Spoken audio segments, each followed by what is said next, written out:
वीर नायक विदर्भातील प्रत्येक बातम्या।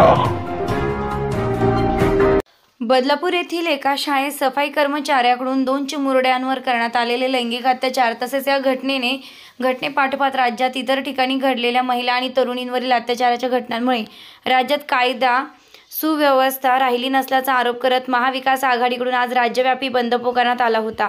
पण उच्च न्यायालयाने अशा प्रकारचे आंदोलन करता येणार नसल्याचं म्हटलंय। न्यायालयाच्या आदेशानंतर महाविकास आघाडीने शांततेने आंदोलन करण्याचं ठरवलंय। आज महाविकास आघाडीकडून काळ्या फिती लावून आणि एका ठिकाणी बसून आंदोलन करण्यात आलंय।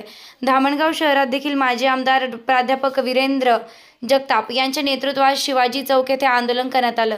यावेळी सुरेश निमकर, श्रीकांत गावंडे, सच्चिदानंद काळे, नितीन कोनोजिया, नितीन देशमुख, दाभाडा येथील सरपंच मुकुंद मावरे, विलास धनवीज, प्रशांत भेंडे, हेमंत कडू, अमोल कडू, प्रफुल्ल कडू, तुषार पुनसे, छोटू आमले, अशोक कुचेरिया, सुधीर शेळके, ऋषिकेश जगताप, पंकज वानखडे, प्रदीप मुंदडा, रमेश ठाकरे, संजय शेंडे, प्रशांत सबाने, रवी भुतडा, संजय तायडे, चंदू डहाणे, अतुल भोगे, संतोष गावंडे, सुनील भोगे, संदेश कुचेरिया, आशिष शिंदे, मंगेश बोबडे, विकी बोरकर, नंदकुमार मानकर, मंगेश ठाकरे, हरिदास जुनघरे, नाना केने, अमोल कडू, नाना होनाडे, कल्पना गावंडे, शेळके मॅडम यांच्यासह शिवसेना उभाटा गटाचे शरद पवार यांच्या, राष्ट्रवादी काँग्रेस आणि काँग्रेसचे असंख्य कार्यकर्ते उपस्थित होते।